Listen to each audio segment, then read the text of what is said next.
सुनो, हाँ सुनाओ। अभी तुमको गाली दूंगी मैं, झेल ना पाओगे। अरे नौवा सारी नौवा सारी नौवा सारी नौवा। और देखिए इतनी बड़ा समाज में व्यासी बड़े कम भक्त हैं।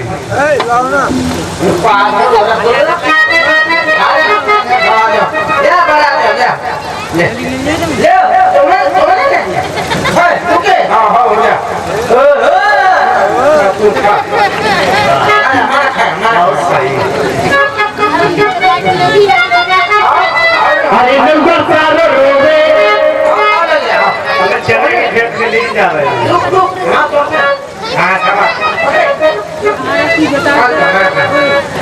अरे नंबर सारो रोवे चले वाली खेत खेत नहीं मिला था जो नहीं देता चना खेत में कितनी नूनी लागत पता है? यही से नूनी लगाओ के नाम ले जा। अच्छा और पर चुंडी को खेत बता दिया। अरे नौवा सारी नौवा सारी नौवा सारी नौवा। बहुत है फिर रात में कुछ हो जा। नाव सारी नाव सारी नाव सारी नाव। खाली बता था। बताए मुझे पता है। मैं पहले कहा था तुम्हें ये मोरी ना। ए हाँ चमकन है। ये तो क्या कह रहे हैं? बताइए तो। राखी बांध है बन जाए राखी बांध है वाली। अरे नौवा सारो रोवे तब राखी बांध है ना तो मैं कोई भागर बांध है भागा भागर जाना तो गाय के बांध ली जान वो कबड्डी ना गाय के पैर के देसी हम भैया भागा। अरे नौवा सारो रोवे चले के खेत में नौवा सारो रोवे चले के खेत में। आजा मेरी आजा मेरी आजा मेरी आजा आजा मेरी आजा मेरी आजा मेरी आजा कहाँ आजा मेरी बिल्लो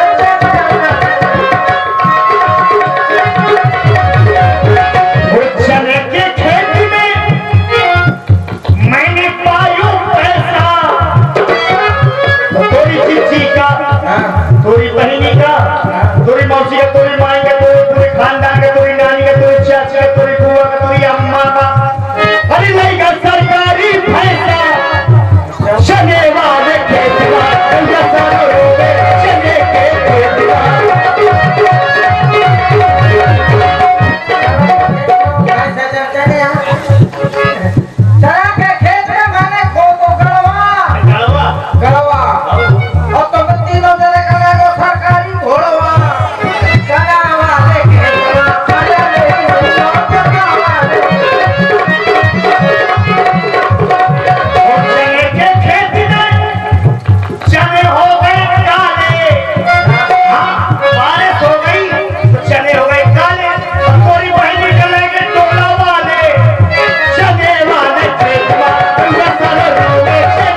घुसी किया करती है। सभी लोग जय घोष किया करें, एक बार जोर से ताली बजावे और चारों भैया की जय घोष करें। बोलिए चारों भैया की जय हो। कुछ लोगों का मुकदमा चल रहा है भगवान से, चलने दो। देखिए, यहाँ तक आप लोगों ने बालकांड की लीला का दर्शन किया और अब यहाँ से जो आगे का प्रसंग है वो अयोध्या कांड का है। अब यहाँ से अयोध्या कांड शुरू हो जाता है और पहला प्रसंग है, जब ते राम ब्याह घर आई, नित्य नव मंगल मोद बधाई। जब से श्री राम जी सीता जी को ब्याह करके अयोध्या में लाए हैं, तब से नित्य प्रतिदिन नए नए प्रकार की बधाव बज रही हैं। लेकिन एक समय, और वही बात हम फिर से कहेंगे कि मानस में जहां जहां एक समय या एक बार लिखा आया है तो नया अध्याय शुरू हो जाता है। अयोध्या में सब कुशल है, सब अच्छा चल रहा था, लेकिन एक समय सब सहित समाजा, राजसभा रघुराज विराजा, दशरथ जी सभा में बैठे हैं और दर्पण में अपना मुख देख रहे हैं। तो दशरथ जी ने पाया कि जो कानों के समीप के बाल हैं वो श्वेत हो गए हैं, सफेद हो गए, अर्थात बुढ़ापे का संकेत दे रहे हैं। तो दशरथ जी के मन में यह अभिलाषा जागृत हुई कि मेरा बुढ़ापा आ गया है। अष्टमंत्रियों में अग्रगण्य, सदा हमें सुंदर मंत्रणा प्रदान करने वाले, हमारी राज्य हमारे प्रजा के परस्पर संबंधों को सुचारू रूप से व्यवस्थित रखने वाले, राज्य की अन्य व्यवस्थाओं को सुचारू रूप से संचालित करने वाले श्रेष्ठ मंत्री सुमंत, तुम्हारे जैसे मंत्रियों का सानिध्य भूतल पे जिस भी राजा के पास होगा, उस राजा से कभी उसकी प्रजा असंतुष्ट नहीं हो सकती। क्योंकि मंत्री की गरिमा का निर्वहन करते हुए राजत्व पद मैंने धारण किया, लेकिन परिपूर्णता से उससे परे होकर के तुमने संपूर्ण प्रजा का भली भांत ध्यान रखा। राज्य मंत्री, जब से हमारे पुत्रों का विवाह होकर के अयोध्या में लौटे, जब ते राम ब्याह घर आए, नित्य मंगल मोद बधाई। तब से लेकर के आज तक नाना प्रकार के मंगलवाद मंगल कार्य किए जा रहे हैं। मानो अयोध्या में ऐसा लग रहा है जैसे इस आनंद के साथ संपूर्ण ब्रह्मांड भी आनंद में आनंदित हो रहा हो। भुवन भूधर भारी सुगंध मेघ बरसे शुभकारी, मानो 14 भूल रूपी पर्वत यह मेरे पुण्य रूपी मेघ लेकर के इस पर सुख रूपी वर्षा कर रहे हो। ऐसा लग रहा है जैसे हरित संपत्ति नदी सुहाई, उमद अवध अमुद कहवाई। जैसे हृदय सिद्ध की नदियां उमड़ उमड़ कर अयोध्या रूपी समुद्र में मिलने को आ रही। राज्य मंत्री इस सुख में इतने आनंदित हो गए कि हमें अपनी प्यारी प्रजा का हाल जानने का भी समय नहीं मिला। समाचार क्या है, क्या संदेश है हमारी प्रजा का, कहीं इसी प्रकार का कोई असंतोष तो नहीं है, तो व्यक्त करो राज्य मंत्री। क्यों नहीं महाराज, आपके द्वारा बतलाया गया कि मेरी प्रजा किसी भी प्रकार का कोई कष्ट तो नहीं पा रही है। तो महाराज ये काम मंत्रियों का होता है, मंत्रणा देने का। तो महाराज आपकी प्रजा को आप जैसा राजा प्राप्त हो जाए, धनवान गुणवान चतुर्वान राजा प्राप्त हो जाए, तो प्रजा को कैसे कष्ट हो सकता है। और बतलाया गया धनशाला, पाठशाला और शस्त्रशाला, गौशाला इत्यादि शालाएं पूर्ण रूप से चलाई जा रही हैं। जहां तक कोई आदर्श भिक्षा मांग मांगने के लिए आ जाता है तो उसे भिक्षा भी प्रदान की जा रही है महाराज। और अजा और सिंह एक ही घाट पे जल ग्रहण कर रहे हैं महाराज। आपकी प्रजा में कोई कष्ट नहीं है। राजमंत्री आदि करने के उपरांत कुछ ऐसा लगा जैसे सदन में प्रस्तुत होने में विलंब हो रहा है। हम श्रृंगार कक्ष में शीघ्रता से निकल करके सीधे राज्य सदन में आ गए। कुछ ऐसा लग रहा है जैसे हमारा मुकुट टेढ़ा हो। अभी तो हम चाहते हैं कि दर्पण मनाया जाए, हम अपना मुकुट सीधा करना चाहते हैं।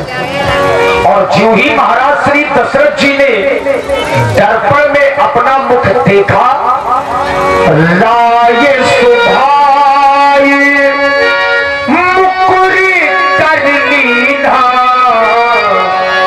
बदन बिलो की मुकुट समकीना। मुकुट बराबर किया।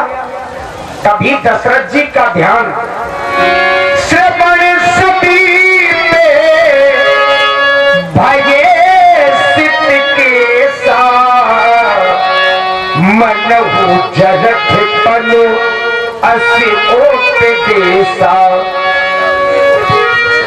स्वर्ण शरीर भय सुख केसा, मनऊ जरटपन अस उपदेशा। राज्य मंत्री दृष्टांतन करते हुए दर्पण में आकस्मिक हमारी दृष्टि कर्णों के समीप के केसों पर रुक गई।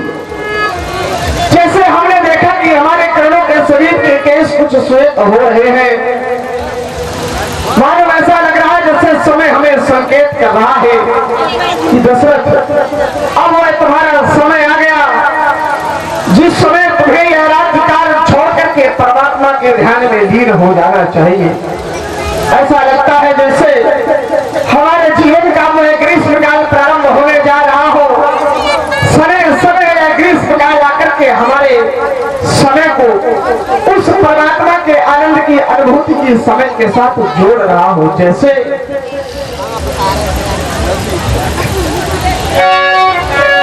ये आता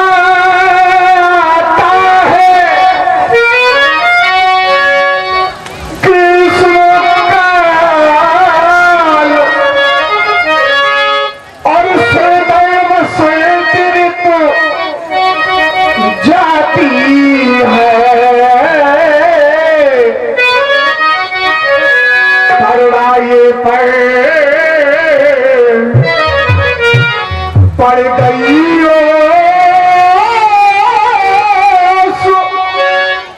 अब वृद्धावस्थायाती है। करुणाए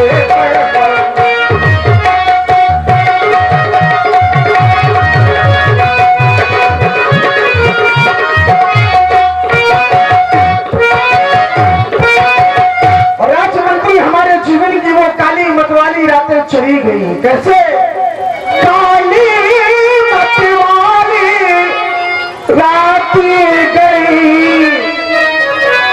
आ गया चाँद का उजियारा। काली मतवाली रातें गई, आ गया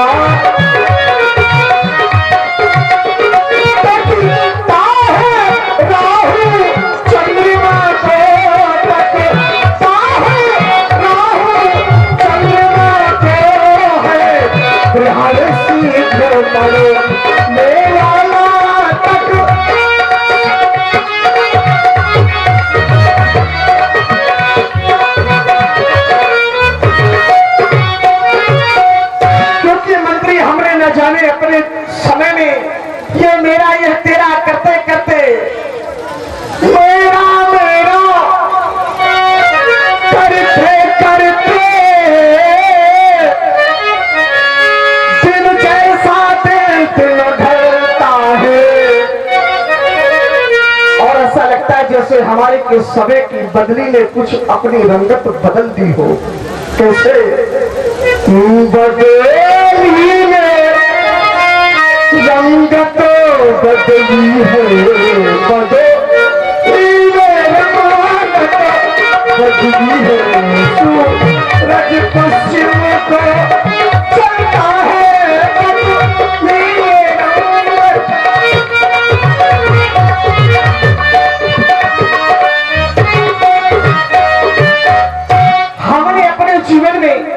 क्या क्या नहीं किया।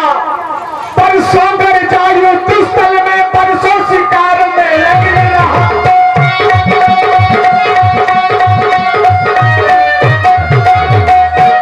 बरसों तक राजकाज देखा, बरसों महलों में पकड़ रहा। बरसों तक राजकाज देखा।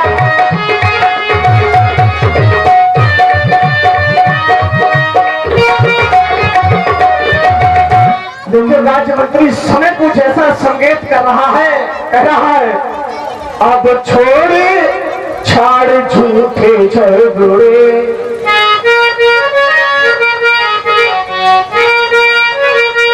चल अपनी सच्ची बस्ती को, क्यों मूर्ख त्यागी तो, क्यों मूर्ख त्यागी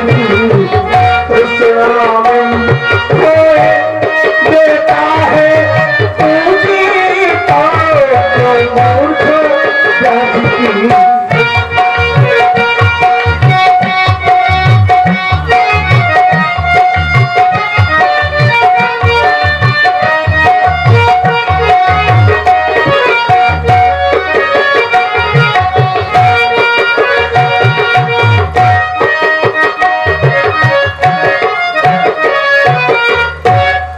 इसीलिए राज्य मंत्री अब हम गुरु सदन की ओर जाना चाहते हैं और राज्यसभा का यहीं पर विश्राम किया जाए।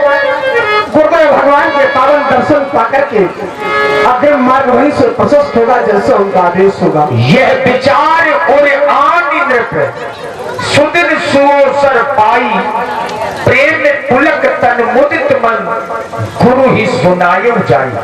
देखिए ऐसी अभिलाषा हुई तो सबसे पहले गुरु जी के पास पहुंचे। हो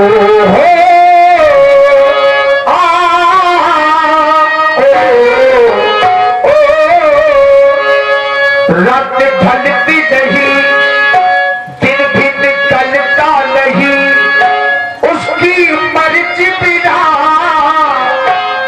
पत्ता हिलता नहीं, रब जो चाहे वही तो होना है, आदमी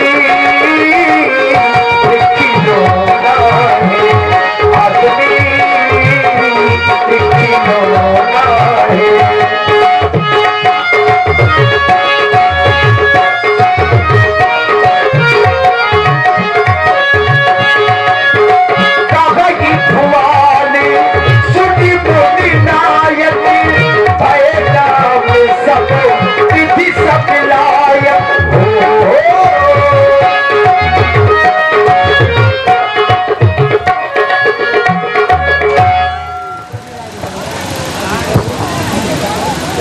गुरुदेव भगवान की श्री चरणों में आपके पास दशरथ का प्रणाम पब्लिक हो। अखंड कल्याण हो राजा। पर देख क्या रहा हूं, आज अकेले ही आए हो। हमारे शास्त्र कहते हैं, नीति बताती है, 3 व्यक्तियों को कभी अकेले नहीं चलना चाहिए। ब्राह्मण, विद्वान, नारी और राजा, इन तीनों को कभी अकेले नहीं चलना चाहिए। ब्राह्मण विद्वान के साथ सदैव प्रशंसक होने चाहिए। नारी कभी अकेले न चले, नारी के साथ में संरक्षक आवश्यक है और राजा के साथ में अंगरक्षक बहुत ही आवश्यक है। लेकिन तो परिस्थितियां ऐसी होती कि मनुष्य वास्तविक स्थिति को भूल जाता है। जैसे अधिक दुखी हो तो दुख के कारण भूल जाता मैं कहाँ पहुंच गया, क्या था, कैसे। या अत्यधिक दुखी हो, तुम दुखी नहीं दिखाई पड़ रहे हो, व्यक्त करो आने का कारण क्या है तुम्हारा। आपकी कृपा से मुझे क्या नहीं प्राप्त हुआ। आपने आपके आशीर्वाद से मोर सब ये अंग भयो न तुझे, फल पायो पावन रज तुझे। मैंने आपके चरणों की रज को पूज करके क्या क्या नहीं पा लिया। वैसे भी ये गुरु चरण रेणु सिर धरे, तेज जल सकल विभव बस करे। जो गुरु के चरणों में अपना सर रख देता है, संपूर्ण संसार का विभव उसके बस में हो जाता है। आया हूँ आपके पास, भय राम सर्वविधि सब लायक। मेरा राम सब प्रकार से सब लायक हो चुका है। और सेवक सचिव सकल प्रवासी, जे हमार अरे मित्र उदासी, सभी राम प्रिय जय विधि मोही। सबको राम उसी प्रकार से प्रिय है जिस प्रकार से मुझे राम प्रिय है। बस मन में एक यही अभिलाषा है, यह अभिलाष एक मन मोड़े पूजिए नाथ, अनुग्रह तोड़े। यदि आपका अनुग्रह हो जाए, आपकी कृपा हो जाए, तो मेरी यह अभिलाषा भी पूर्ण हो जाए। क्योंकि कहो राजन, कौन सी अभिलाषा शेष है? नाथ राम करी हूँ युग राजू। तो नाथ, मैं राम को राजा बनाना चाहता हूँ, कहिए कृपा कर करिए समाजू। क्योंकि मैं चाहता हूँ मोर अछत यह हो ओछा हूँ, लखे लोग सर्वोचल लाहू। यदि मेरे होते हुए ये शुभ कार्य हो गया, तो ये मेरे नेत्र भी धन्य हो जाएंगे और इन सब लोगों को भी बड़ी प्रसन्नता होगी। यही लालसा है, यह लालसा मोरे मन माही, सो प्रसाद प्रभु सबही निवाही नाथ। यही मैं कारण लेकर के आपके पास आया। राजन, बहुत सुंदर विचार है। जाओ, अपने पुत्र राम को राजा बनाओ। अत शीघ्र वेग विलंब न करिए, न साजिए सबु समाज, सुदिन सुमंगल तब ही जब राम होए उदास। मुदित महीपति मंदिर आए, सेवक सचिव सुमंत्र बुलाए।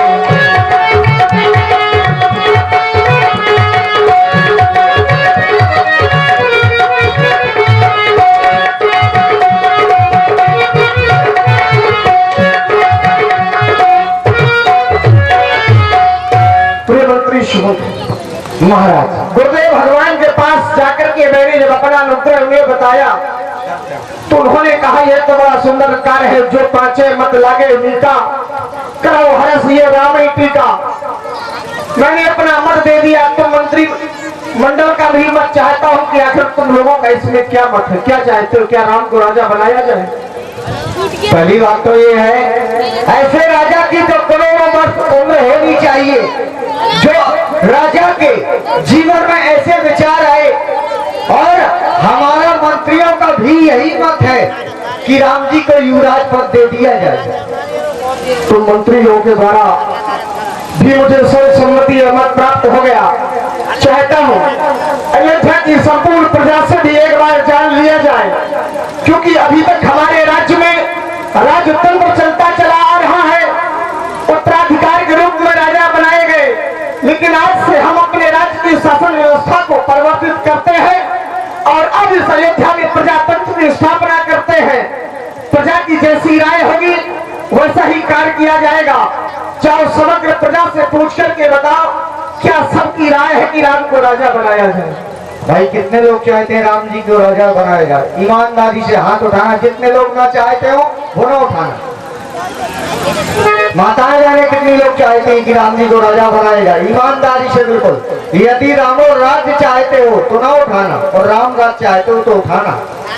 बजाए ताली सभी लोग, बोलिए राजा रामचंद्र की। महाराज सभी लोग चाहते हैं कि राम जी को राजा बनाया जाए। राज्य मंत्री जाओ, गुरु शरण जाकर के सर्वप्रथम हमारा प्रणाम गुरुदेव को कहना और उसी के निवेदित करना कि राज्याभिषेक में उपयुक्त होने वाली जो सामग्री अयोध्या के अंतर्गत उपस्थित हो उन्हें एकत्र करा लिया जाए। अन्यत्र कहीं बाहर से कोई सामग्री मंगानी हो तो उन्हें लाने के लिए आदेशित कर दिया जाए। और राम को नीति और संयम के बारे में कुछ सीख देने के लिए गुरु सदन से कृपा करके राज्य सदन में पधारे। यह निवेदन हमारा गुरुदेव भगवान से कहे। जो आदेश महाराज।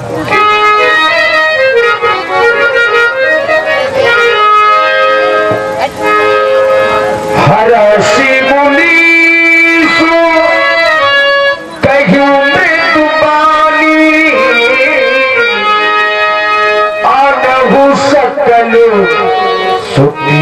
रति पानी।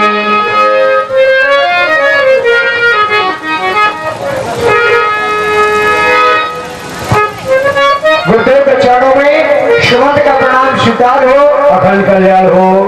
मुझे महाराज ने भेजा है रात तिलक में जिन जिन वस्तुओं को आवश्यक आप समझें उन्हें आप एक पत्रिका में अंकित कर दें ताकि वो मंगवाई जाए। सभी वस्तुओं की व्यवस्था हो गई है। राज तिलक सदैव जल के द्वारा किया जाता है और चूंकि राम जी का राज तिलक है तो साधारण जलना चाहिए। आनव सकल सुतीरथ पानी, संपूर्ण तीर्थों का जल मंगवाओ, उसी से राज तिलक होगा। और सुनो, तुम तैयारियां करो, मैं राम के भवन की ओर जा रहा हूं। जो क्या गुरुदेव।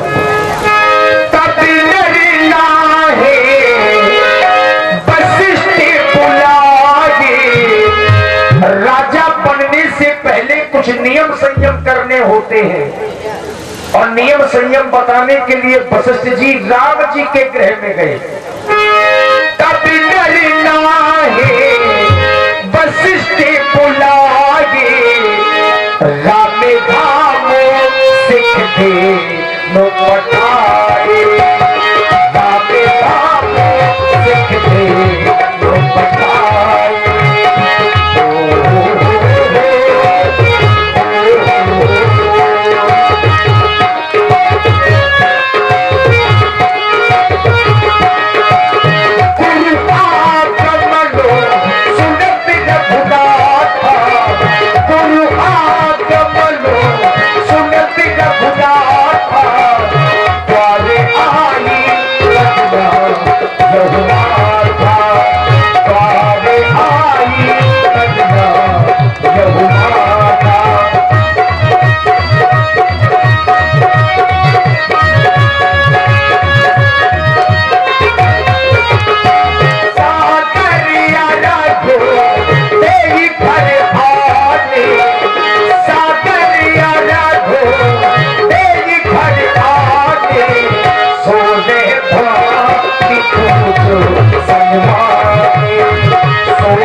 महाप्रभु, आज आपके दर्शन पाकर के मैं धन्य हो गया हूँ। ऐसे स्वामी के चरणों में इस सेवक का बार बार प्रणाम स्वीकार हो। मैं देख रहा हूँ आज सेवक के घर में स्वामी का आगमन हुआ। ये तो समस्त मंगलों का मूल्य और अमंगलों का नाशक होता है। पर उचित तो यह है, यदि आपको कोई कार्य हमसे था तो आप किसी सेवक को भेज देते हमारे पास में, हम तो स्वयं आपके पास में चले आते। आपके आगमन से हमारा आज ये ग्रह भी धन्य हो गया है। बस महाप्रभु, मैं जानना चाहता हूँ आपका आगमन किस कारण से हुआ है। मैं इसलिए आया हूँ कि महाराज दशरथ ने राज तिलक की तैयारियां कर ली है।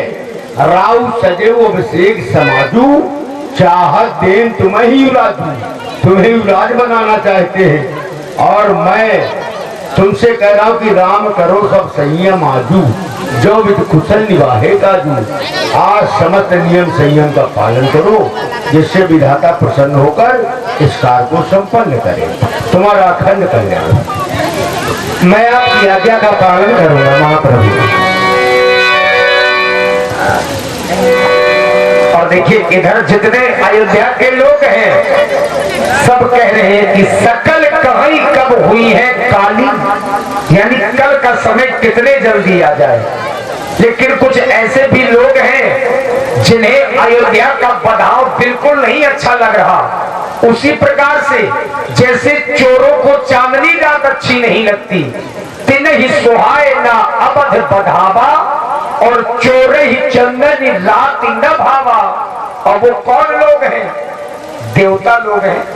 उन्हें नहीं अच्छा लग रहा कि राम अयोध्या के राजा बने।